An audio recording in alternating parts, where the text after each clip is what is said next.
Assalamualaikum warahmatullahi wabarakatuh. Kembali lagi dengan saya pada video ini. Video kali ini akan membahas tentang 4 sub.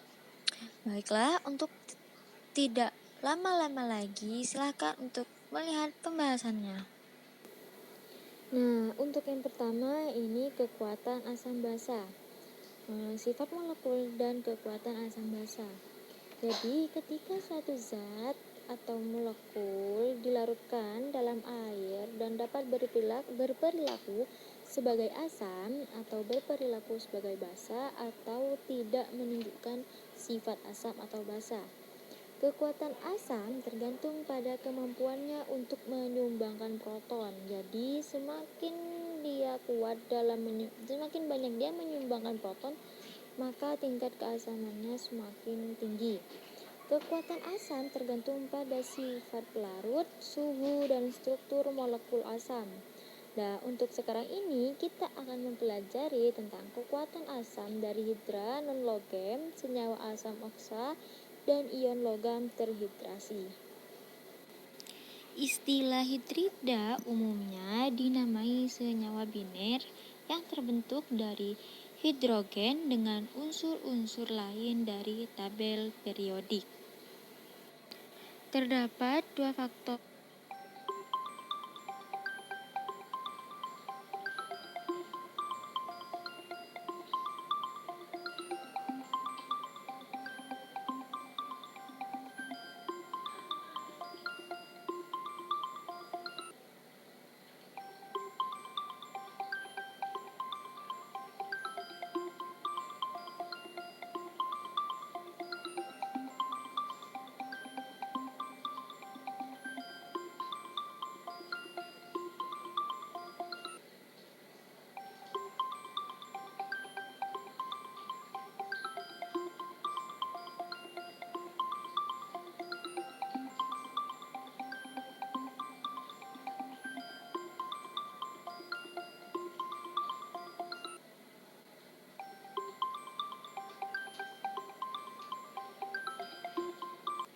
elektronegatifan non-logam pusat dan jumlah atom O di sekitar elektron.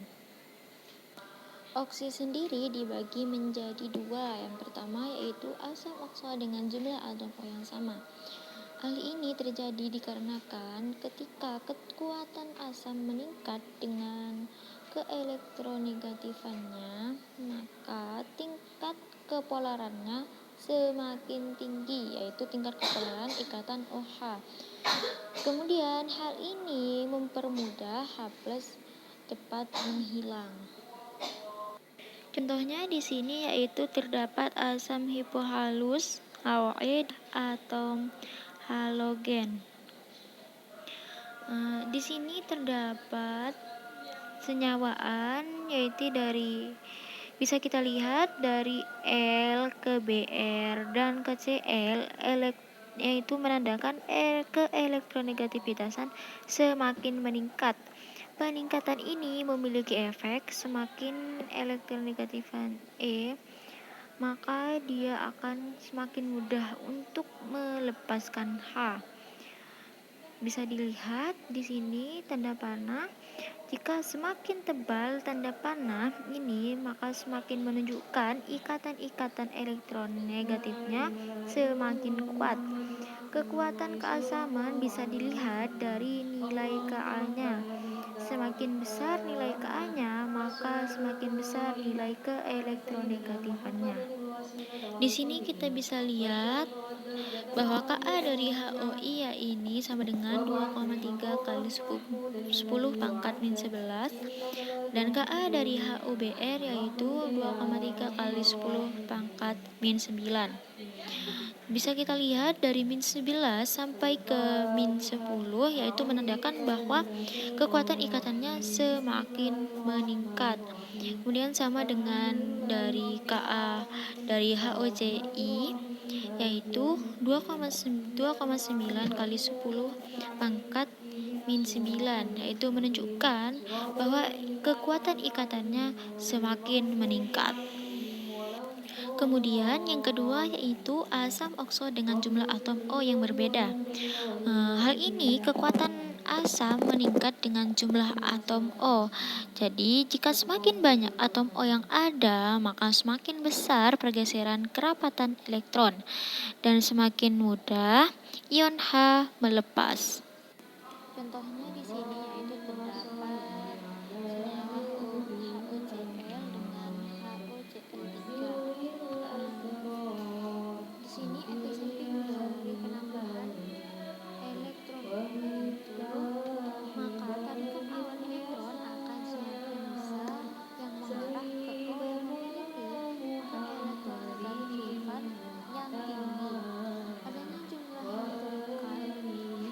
Adanya jumlah atom O yang terikat dengan logam ini akan berpengaruh ke angka oksidanya. Bisa kita lihat di sini bahwa nilai atau angka oksidasinya dari senyawa HOCl yang memiliki O1 yaitu sama dengan 2,9 kali 10 pangkat min 8. Kemudian jika ditambahkan O-nya yaitu menjadi 1,12, kemudian ditambahkan lagi yaitu menjadi 1. Kemudian senyawa yang ketiga yaitu logam ion terhidrasi. Larutan berair dari ion logam tertentu bersifat asam karena ion logam terhidrasi mentransfer ion H+ ke air. Misalnya logam nitrat karena larut dalam air. Jika ion logam Nn+ kecil dan bermuatan tinggi, kerapatan muatannya yang tinggi menarik kerapatan elektron yang cukup dari ikatan OH molekul air yang terikat sehingga H+ dapat dilepaskan. Di sini terdapat contohnya yaitu aluminium. Di sini terdapat AlNO3 dilarutkan dengan NH2O, kemudian menganonsasi dengan AlH2O3. Di sini terdapat struktur dari logam yaitu di sini A sebagai oksial akan menarik densitas dari O. Kemudian OH-nya menjadi molekuler sehingga ikatan H menjadi lemah. Karena ikatan H menjadi lemah, bisa jadi ikatan H+ ini ditarik oleh senyawa lain dan menyebabkan kehilangan satu atom H. Seperti contoh soal berikut yaitu prediksikan kekuatan relatif asam okso pada masing-masing kelompok berikut: A HCIO, B HBRO dan HIO. Kemudian B HNO dan HNO. Jawaban yang pertama yaitu peringkat keelektronegatifan yaitu HOCl, Br, dan I. Karena keelektronegatifan meningkat dari I ke Cl, maka polaritas ikatan E ke O, di mana E menunjukkan atom halogen, meningkat dari HIO ke HClO. Dengan demikian, kekuatan asam menurun sebagai berikut: HClO, kemudian HBrO, dan kemudian HIO. Kemudian materi selanjutnya yaitu oksida asam basah dan atmosfer. Oksida adalah senyawa kimia yang mengandung setidaknya satu atom oksigen dan satu unsur lain dalam rumus kimianya. Oksida dapat diklasifikasikan sebagai asam, basa, atau atmosfer. Macam-macam oksida tadi bisa kita lihat di sini pada tabel periodik. Yang berwarna hijau adalah oksida basa, yang berwarna biru adalah oksida asam, dan yang berwarna kuning yaitu oksida atmosfer. Oksida asam adalah oksida yang bereaksi dengan air yang membentuk asam. Contohnya yaitu ada CO2 plus H2O menjadi H2CO3, kemudian SO3 dengan H2O menjadi H2SO4. Kemudian kalian bisa lihat sendiri pada slide ini. Kemudian yang dapat disimpulkan adalah oksida bukan logam yang bilangan oksidasi unsurnya tinggi bersifat asam, misalnya N2O5SO3 dan Cl2O7. Oksida non-logam di mana bilangan oksida unsurnya rendah, misalnya yaitu CO dan NO, tidak menunjukkan sifat asam yang terukur. Kemudian yaitu sifat asam basa larutan garam. Klasifikasi garam, ini pertama klasifikasi sifat asam basa dari berbagai jenis larutan garam. Yang pertama, garam menghasilkan larutan netral asam kuat ditambah basa kuat menjadi larutan netral. Kedua, garam menghasilkan larutan asam kuat ditambah basa lemah menjadi larutan asam. Yang ketiga, garam menghasilkan larutan asam basa lemah ditambah basa kuat akan menjadi larutan dasar. Kemudian yang keempat yaitu garam dari kation asam lemah dan anion basa lemah ditambah asam lemah ditambah basa lemah menjadi asam larutan basa. Kemudian yang nomor 5 yaitu garam anion amfiotik asam priotik ditambah basa kuat menjadi larutan asam dasar. Yang pertama di sini adalah garam penghasil garam netral, terdiri dari anion asam kuat dan kation kuat menghasilkan larutan netral. Garam yang menghasilkan larutan netral terdiri dari ion yang tidak bereaksi dengan air. Contohnya yaitu NaSO3, yaitu NaO direaksikan menjadi Na plus NO-3. Ion Na+ adalah asam konjugasi dari basa kuat NaOH dan NO. Ion adalah basa konjugasi dari asam kuat HNO3. Semua logam golongan 1 dan 2 dan semua kation logam dengan muatan +1 bersifat netral. Kemudian yang kedua yaitu garam menghasilkan larutan asam. Garam yang mengandung asam konjugasi dari basa lemah menghasilkan larutan asam. Garam yang menghasilkan larutan asam mengandung anion yang tidak reaktif dan kation yang melepaskan proton ke air. Contohnya yaitu NH4Cl. NH4Cl yaitu menjadi NH4+ ditambah Cl-. NH4+ adalah ion yang asam konjugasi kation dari bahan lemah NH3 dan ion Cl- adalah basa konjugasi dari asam kuat HCl. Kemudian yang nomor 3 yaitu garam yang menghasilkan larutan dasar.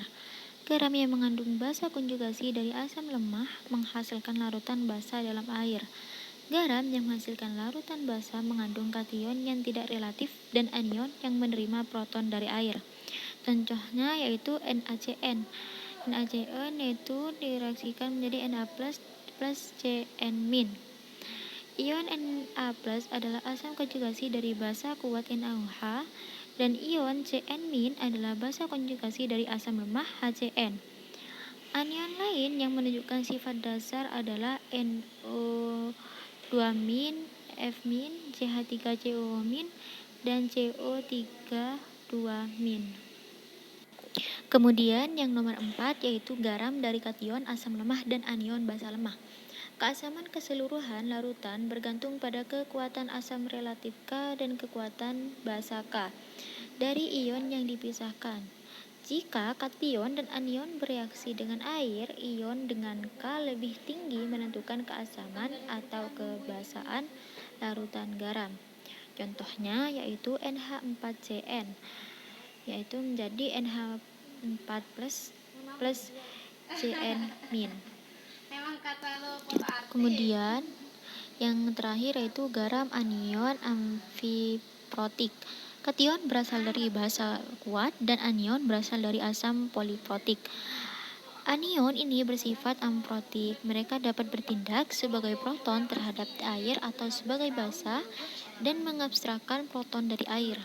Asam melepaskan A jika anion bersifat amfiprotik.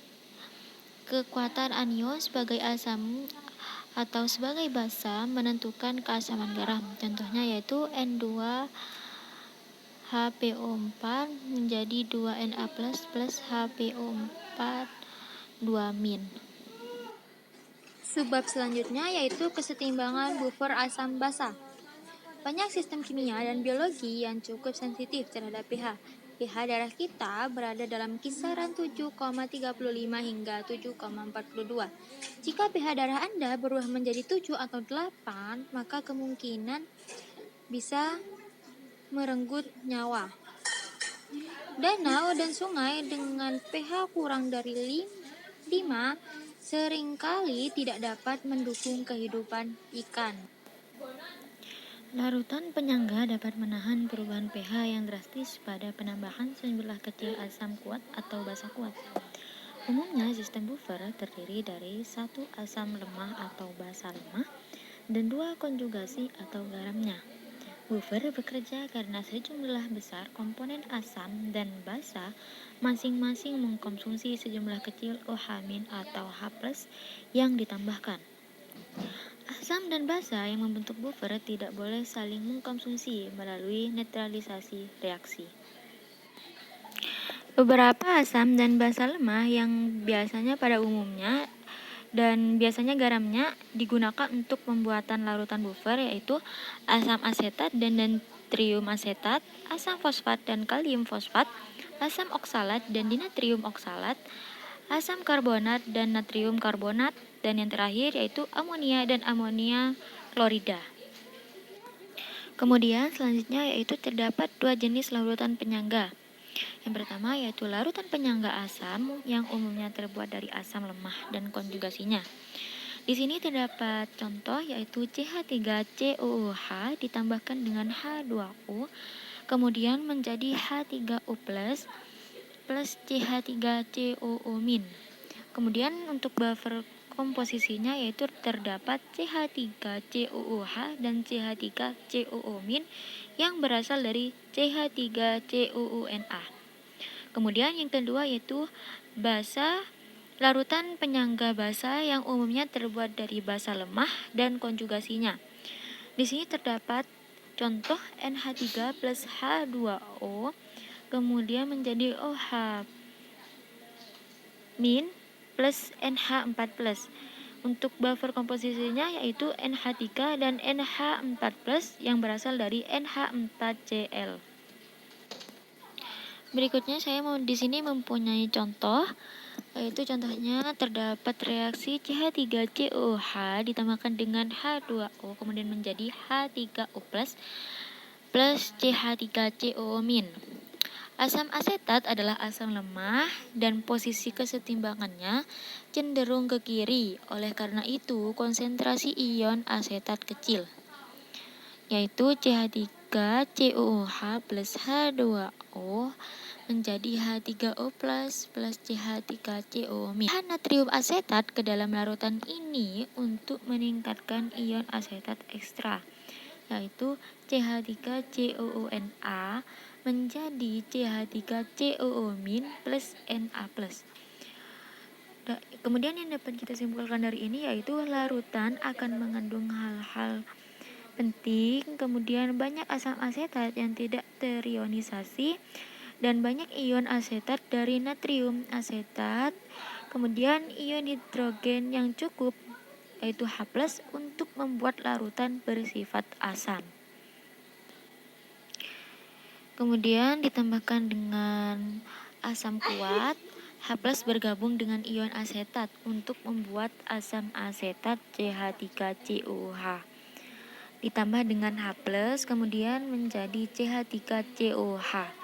Akibatnya CH3COO- turun dari CH3COOH kemudian naik karena sebagian besar ion H+ harus dihilangkan, menjadi pH-nya tidak akan berubah.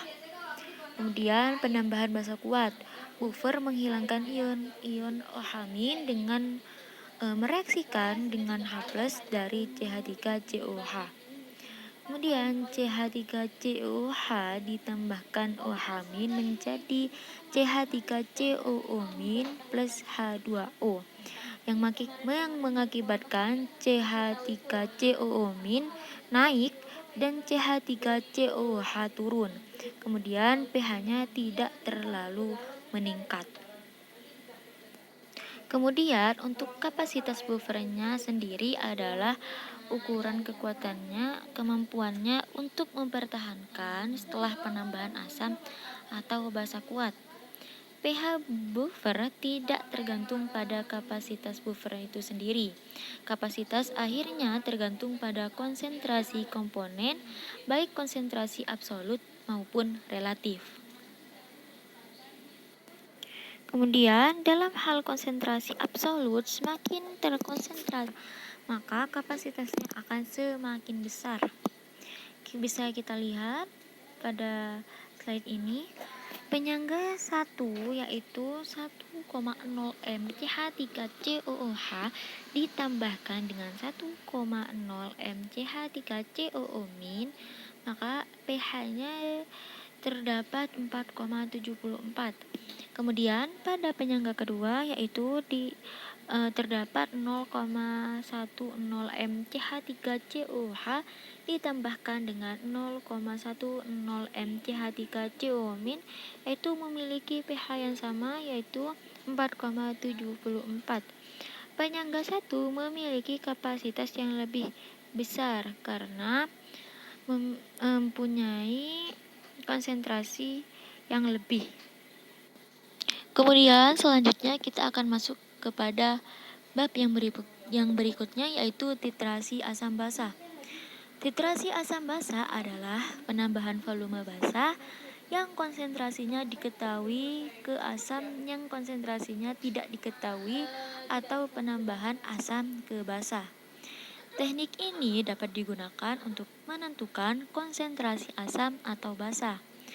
Kemajuan titrasi dipantau baik dengan menggunakan pH meter atau dengan mengamati warna indikator asam basa yang sesuai. Titran adalah larutan yang ditambahkan perlahan-lahan dari buret ke larutan dalam labu penerima. Gambar pada di samping yaitu adalah gambar proses titrasi.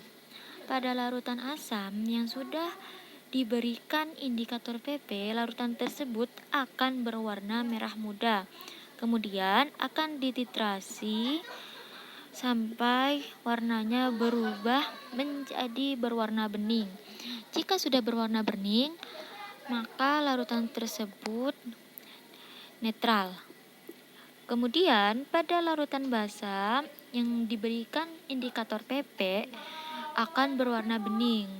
Kemudian jika dititrasi akan berwarna merah muda. Hal tersebut menandakan bahwa larutan tersebut telah netral. Terdapat beberapa jenis reaksi titrasi. Yang pertama yaitu titrasi yang melibatkan asam kuat dan basa kuat. Yang kedua yaitu titrasi yang melibatkan asam lemah dan basa kuat. Kemudian yang terakhir yaitu titrasi yang melibatkan asam kuat dan basa lemah. Indikator asam basa adalah asam organik lemah yang warnanya berbeda dari warna basa konjugasinya. Dengan perubahan warna yang terjadi pada rentang pH yang spesifik yang sempit, biasanya satu atau kedua bentuk berwarna pekat, jadi hanya sedikit indikator yang dibutuhkan, terlalu sedikit untuk mempengaruhi pH yang dalam proses titrasi. Kemudian indikator menunjukkan titik akhir titrasi dengan perubahan warna pada larutan tersebut. Titik ekivalen adalah volume teoritis di mana mol yang ditambahkan sama dengan mol asam yang ada. Jadi dir adalah volume yang diukur secara eksperimental di mana indikator berubah warna, kemudian menjadi titik akhir yang harus sama dengan titik ekivalen. Seperti pada gambar di atas yaitu before independent pH-nya 3,92, kemudian saat melalui proses titrasi yaitu saat melalui prosesnya yaitu 7,4. Kemudian setelah terjadi perubahan warna yaitu pH-nya mencapai 10,08. Kemudian yaitu indikator yang baik harus memiliki nilai pKIN yang mendekati pH yang diharapkan pada titik ekivalen. Dalam praktiknya, kami memilih indikator yang rentang titik akhirnya terletak pada bagian curam dari kurva titrasi. Ciri-ciri kurva ada 3 daerah berbeda dari kurva titrasi yang sesuai dengan 3 perubahan besar dalam kemiringan. Yang pertama yaitu pH mulai rendah mencerminkan H+ tinggi dari asam kuat dan meningkat secara bertahap saat asam dinetralkan oleh basis yang ditambahkan, Cl dari HCl dan Na+ dari NaOH. Kedua yaitu pH naik 6-8 unit dengan sangat cepat. Peningkatan tajam ini dimulai ketika jumlah mol OH- yang ditambahkan hampir sama dengan jumlah mol H+ yang semula ada dalam asam. 1 atau 2 tetes basa lagi menetralkan sisa yang sedikit berlebih dan memasukkan sedikit basa berlebih. Yang ketiga, pH meningkatkan perlahan-lahan melampaui kenaikan curam karena lebih banyak basa ditunjukkan sebagai OH- yang ditambahkan. Bab selanjutnya yaitu ion kompleks. Ion sederhana terdiri dari satu atau beberapa atom terikat seperti Na+ dan CH3COO-. Ion kompleks terdiri dari ion logam pusat yang terikat secara kovalen dengan 2 atau lebih anion dan atau molekul yang biasanya disebut dengan ligan. Beberapa contoh ligan ionik adalah ion hidroksida, klorida, dan sianida.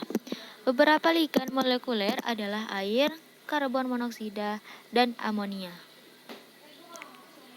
Seperti misalnya ion kompleks CrNH3 6 3+. Pusat Cr3+ dikelilingi oleh 6 ligan NH3 memberikan muatan 3+ secara keseluruhan. Di sini kita fokus pada kesetimbangan ion terhidrasi dengan ligan selain air. Gambarnya di samping disebut bahwa Cr3 dikelilingi oleh NH3. Ketika garam seperti MnO3 dilarutkan dalam air, ion kompleks terbentuk dengan air sebagai ligan di sekitar ion logam. Rumus kimianya yaitu MnO3 bereaksi menjadi M2+ plus 2NO3-, yaitu MnO23 plus 4H2O bereaksi menjadi MH2O 4 plus 2NO3-. Dalam banyak kasus, ketika kita memperlakukan kation terhidrasi ini dengan larutan ligan lain, maka molekul air yang terikat akan diganti. Sebagai contoh, ion Ma2+ terhidrasi MH2O 4 membentuk ion amoniak.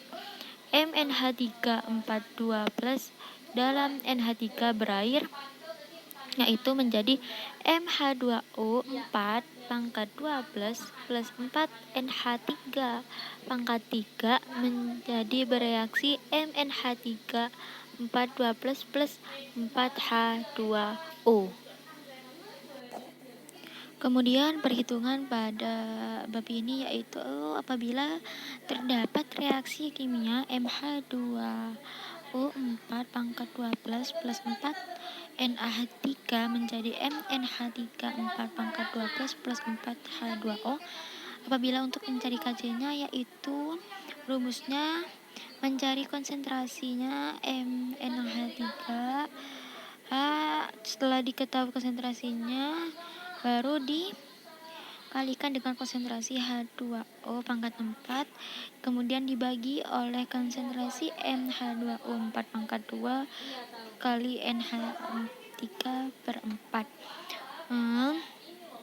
Setelah itu untuk mencari Kf-nya, yaitu Kc, nilai Kc tadi dibagi dengan konsentrasi H2O pangkat 4, kemudian dibandingkan dengan nilai konsentrasi dari MnH3 2 pangkat 2 plus dibagi dengan MH2O 4 pangkat plus dikali dengan NH3 pangkat 4. Kemudian gambar di atas ini merupakan penampakan atau bentuk dari rumus kimia MH2O4 2 plus NH2. Kemudian selanjutnya yaitu pembentukan ion logan kompleks. Transisi memiliki kecenderungan partikular untuk membentuk ion kompleks, misalkan pada larutan kobar dan klorida. Mereka awalnya berwarna merah muda karena adanya ion COH2O 6 pangkat 2 plus. Ketika HCl ditambahkan, maka larutan tersebut berubah menjadi biru yang mengakibatkan pembentukan ion kompleks COCl4 pangkat 2-. Untuk reaksi kimianya yaitu CO2 plus 4CH- menjadi COCl4 pangkat 2-. Kurang lebihnya seperti itu pemaparan tentang mengenai kekuatan asam basa dan titrasi asam basa. Apabila ada materi atau pengucapan saya yang kurang berkenan, saya minta maaf. Sekian dari saya. Wassalamualaikum warahmatullahi wabarakatuh.